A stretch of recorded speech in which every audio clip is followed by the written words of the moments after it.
In the spring of 1945, a transport truck rolled slowly through the gates of an American prisoner of war camp, carrying a group of exhausted German soldiers who had already survived the collapse of the Third Reich. Yet as the men climbed down one by one under the quiet watch of American guards, something unexpected happened that made the entire yard fall strangely silent. Among the prisoners stood a boy who looked far too young to belong in a war. Thin, pale, and barely taller than the rifle slung across the guard's shoulder. And as the older prisoners noticed him stepping hesitantly onto the gravel ground, whispers spread quickly through the line because no one could understand how someone so young had ended up in a place meant for soldiers. The convoy that carried the prisoners had left the port before sunrise, moving slowly across quiet American countryside that seemed strangely peaceful compared to the landscapes many of the men had seen during the final months of the war in Europe. Through the wooden slats of the transport truck, the prisoners could see wide fields stretching toward distant farmhouses, telephone poles standing in straight lines beside empty roads, and small towns that appeared untouched by bombing or destruction. For many of the soldiers, the journey itself felt confusing because nothing they had been told about America matched what they were seeing outside the truck. After several hours, the vehicles finally turned onto a narrow road that led toward a fenced compound surrounded by wooden barracks and tall watchtowers. The trucks slowed as they approached the gate, where American military police waited beside a sign marking the entrance to the prisoner of war camp. Guards opened the back of the transport truck and began directing the prisoners to climb down one by one, while another soldier checked their names against a list.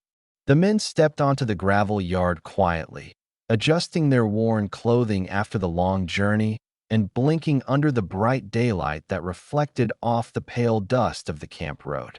The air carried the smell of pine wood from nearby forests, mixed with the distant sound of trucks moving somewhere beyond the camp fences. Nothing about the place looked like the grim prisons many of them had imagined during the long voyage across the Atlantic. As the prisoners formed a loose line in the yard, one figure near the back of the group drew immediate attention from both the guards and the older soldiers standing beside him. He was noticeably smaller than the rest, his shoulders narrow beneath the oversized jacket he wore, and his face carried the uncertain expression of someone who had been pushed far beyond the world he had known only months earlier. When he stepped forward to join the line, the difference in age became impossible to ignore. The boy looked no older than 16, perhaps even younger to those who studied him closely. His uniform hung loosely from his frame, and his hands remained tucked tightly at his sides, as though he were trying to avoid drawing attention to himself in the middle of the unfamiliar camp yard. Several of the older prisoners exchanged quiet glances, unsure how to react. Most of them had already spent years moving between battlefields, retreat lines, and temporary holding camps before eventually being transported across the ocean. Seeing someone so young standing among them created a strange moment of reflection that none of them had expected when the trucks first rolled through the gate. An American sergeant walking along the line slowed his steps when he reached the boy, briefly studying the list in his hand before looking back at the prisoner standing in front of him. The guard did not say anything at first, but the expression on his face suggested that even he had not expected to see someone so young among the arriving group. Around them, the camp continued its routine movement. Other prisoners were being escorted toward the registration building, while a pair of guards checked luggage and issued basic instructions about where the new arrivals would sleep. Yet for a few quiet moments, the attention of several people in the yard remained fixed on the young prisoner who had just arrived. The war had already produced countless strange situations for both soldiers and prisoners, but the presence of a boy among hardened veterans created a different kind of silence that spread slowly through the line. It was not the silence of fear or confusion, but something closer to disbelief, as if everyone present was trying to understand how a teenager had traveled halfway across the world to stand inside a prisoner of war camp in rural America. After the prisoners finished forming their line in the yard, the guards began directing them toward a low wooden building near the center of the camp, where new arrivals were processed before being assigned to their barracks. One by one, the men stepped inside the structure, where several American clerks sat behind long tables covered with papers, identification forms, and small stacks of numbered tags used to register each prisoner entering the camp system. The interior of the building felt cooler than the yard outside, and the smell of ink and damp paper filled the air as the clerks worked steadily through the line. Each prisoner was asked for his name, place of birth, and military unit, while another guard recorded the information carefully in a large ledger. The process was quiet and methodical, carried out with the calm routine of men who had repeated the same task many times before. When the young prisoner finally reached the front of the line, the clerk seated behind the table paused slightly before writing anything down. The American soldier lifted his eyes from the form and looked more closely at the boy standing in front of him. From that distance, it became even more obvious how young he appeared compared to the other prisoners who had already passed through the registration desk. The clerk asked for his name in a steady voice while the guard standing nearby leaned slightly closer, perhaps trying to hear the answer more clearly. The boy spoke softly, giving his name and birthplace, while keeping his eyes fixed on the table rather than looking directly at the men recording the information. His voice carried the careful tone of someone who understood that every word mattered in an unfamiliar situation. As the clerk continued filling in the form, he reached the line asking for the prisoner's date of birth. When the boy answered, the pencil stopped moving for a brief moment. The soldier checked the number again before writing it down, as though confirming that he had heard it correctly. 16. The clerk glanced toward the guard standing beside the desk, and the two exchanged a short look that required no explanation. The war had sent countless young men into uniform during its final desperate months. Yet seeing the number written clearly on the form created a different impression than simply guessing someone's age from across a yard. The guard shifted his weight slightly and studied the boy again before speaking quietly to the clerk. The conversation lasted only a few seconds, but it was enough to attract the attention of another American soldier working at the next table.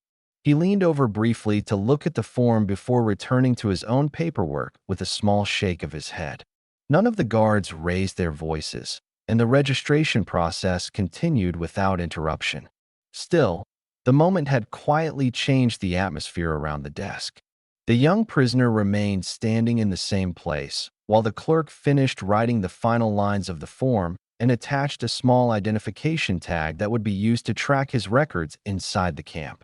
When the paperwork was complete, the guard handed the boy a simple instruction explaining where the new arrivals would be taken next. The young prisoner nodded quickly, accepting the tag and stepping aside so the next man in line could move forward. Behind him, the older prisoners who had been waiting in line had noticed the brief pause during the registration. Some had already guessed the reason, but seeing the quiet reaction of the guards confirmed what many of them had suspected since the trucks arrived. Among a group of captured soldiers who had crossed an ocean together as prisoners of war, the newest arrival was not simply another soldier. He was a 16-year-old boy standing alone in a place built for men. After the registration process was finished, a guard gathered the new arrivals and led them across the camp yard toward the section where the prisoners would be housed. The gravel path ran between rows of long wooden barracks that looked almost identical to one another, each building raised slightly above the ground with narrow windows and simple wooden steps leading to the entrances. The structures were plain and practical, designed to hold large numbers of men rather than to provide comfort. As the group walked through the yard, several prisoners already living in the camp paused from their daily routines to observe the newcomers. Some leaned against the railings outside their barracks while others stood near the pathways, quietly watching the line move past. New prisoners arrived regularly, yet something about this particular group seemed to attract a little more attention than usual. The young prisoner walked near the middle of the line, trying to keep pace with the older soldiers around him. His steps were cautious, as though he were still adjusting to the unfamiliar environment. The wide yard, the guard towers, and the rows of buildings created a scene far removed from the battlefields where many of the men had been captured. When they reached the barracks assigned to the new arrivals, the guard opened the door and stepped aside so the prisoners could enter. Inside, the building contained 2 long rows of wooden bunk beds arranged along the walls, leaving a narrow aisle running through the center of the room. Blankets were folded neatly at the end of each bed, and a few small tables stood near the windows where prisoners could place their personal belongings. The older prisoners began selecting bunks without much discussion, placing their small bags or coats on the beds they intended to use. Years of military life had made the process almost automatic. Within minutes, most of the spaces along the walls were already claimed. The young prisoner remained near the doorway for a moment, unsure where he should go. He watched the others move confidently around the room, each man already familiar with the routines of barracks life. For someone who had likely spent only a short time in uniform before being captured, the situation must have felt overwhelming.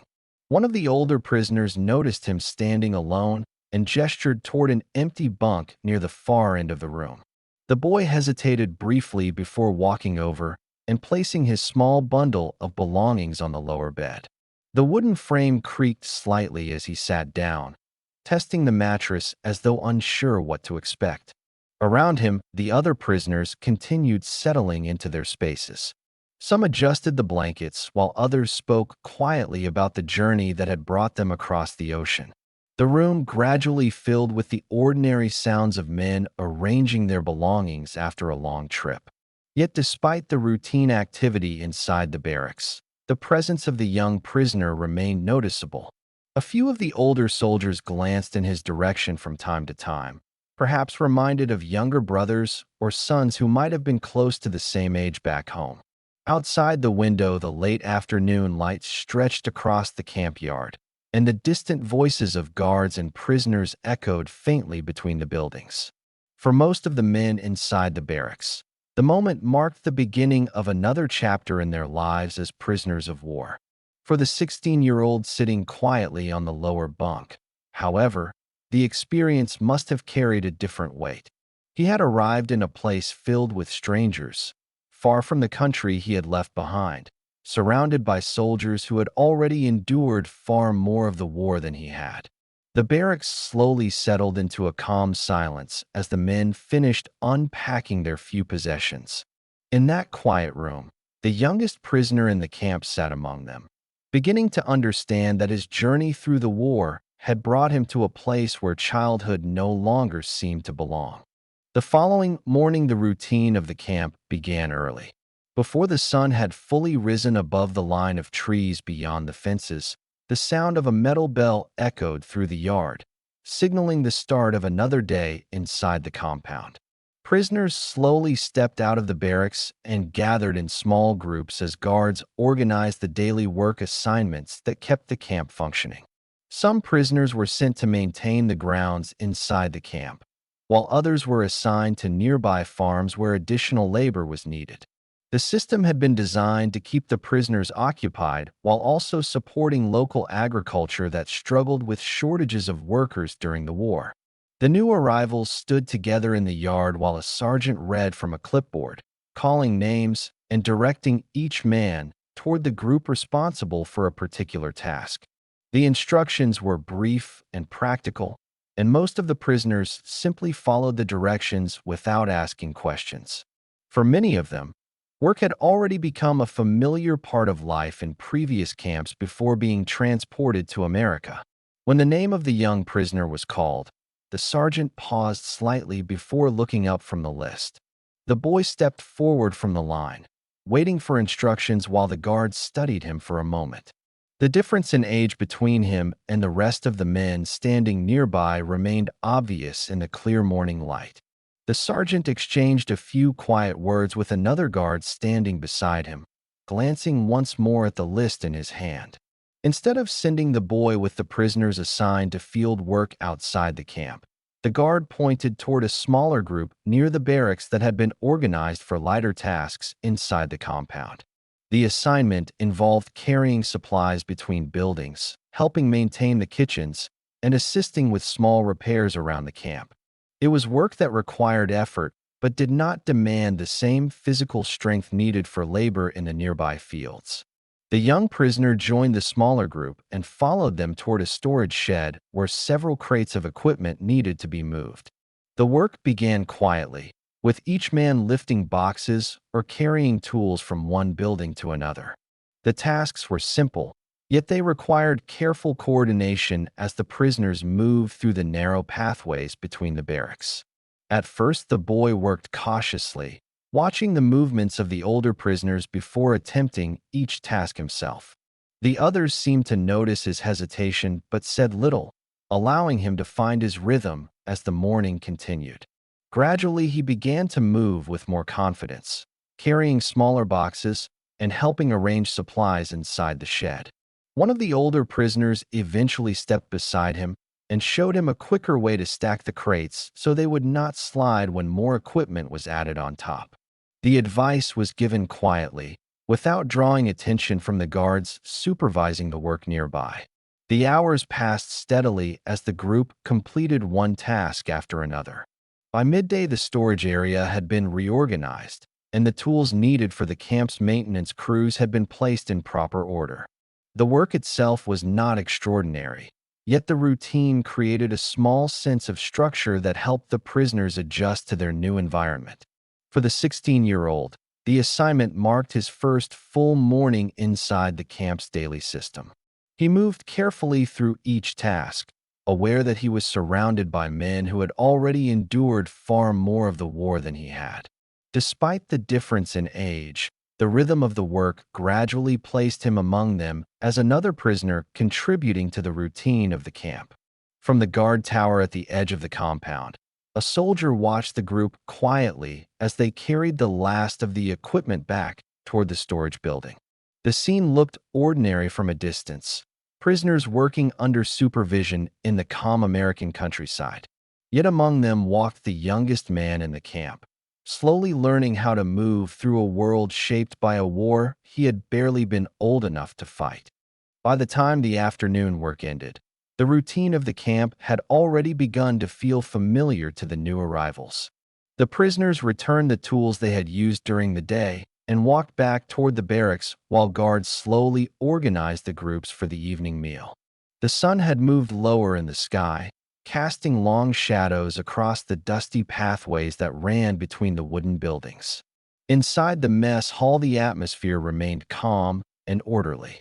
The prisoners lined up to receive their trays while the cooks moved steadily along the counter, placing portions of food in the metal plates before handing them forward. Conversations were quiet, often limited to short remarks between men who had worked together during the day. The young prisoner followed the line and carried his tray to one of the long wooden tables where several of the older soldiers from his barracks were already seated. None of them spoke immediately as he sat down, yet his presence did not go unnoticed. A few of the men studied him briefly before returning their attention to the food in front of them. For most of the prisoners, the evening meal marked a moment of rest after a long day of work. They ate slowly, exchanging occasional remarks about the tasks they had completed or the assignments that might come the following morning. The routine felt almost mechanical, shaped by habits that had formed over months or even years in different camps. Yet for the younger prisoner, the experience remained new. Every movement around him, the guards walking between the tables, the sound of metal trays touching the wooden surfaces, the quiet conversations filling the room, belonged to a world he had only entered the day before. At one point, an older prisoner seated across the table lifted his head and spoke quietly, asking the boy where he had been captured. The question was simple, yet it drew the attention of several men sitting nearby who had also begun listening to the conversation.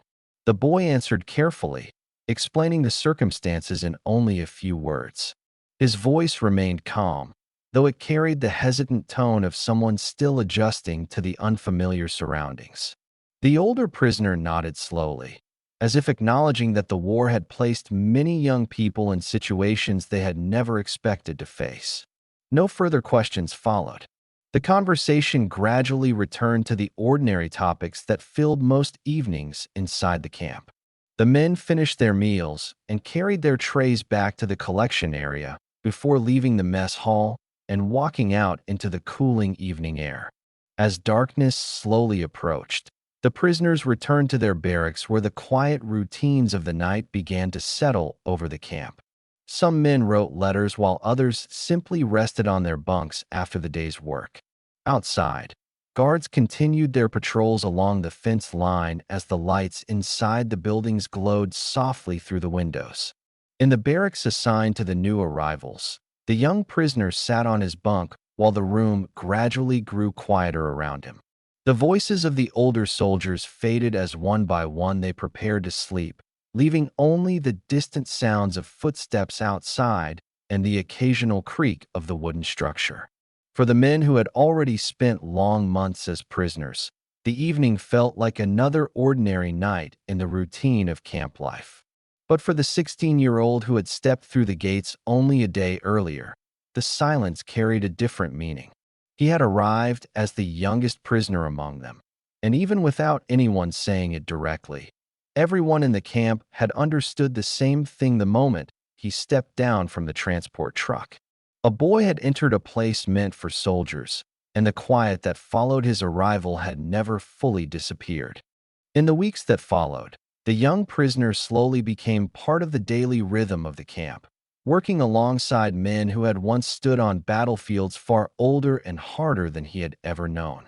The routines of meals, work assignments, and quiet evenings inside the barracks continued as they did for every other prisoner behind the fences. Yet the memory of the day he arrived never completely faded among the men who had seen him step down from the transport truck. For many of them, that silent moment in the yard remained a quiet reminder that the war had reached even those who had barely begun their lives. Thank you for spending this time here. If these quiet, true World War II stories matter to you, subscribing helps this channel continue.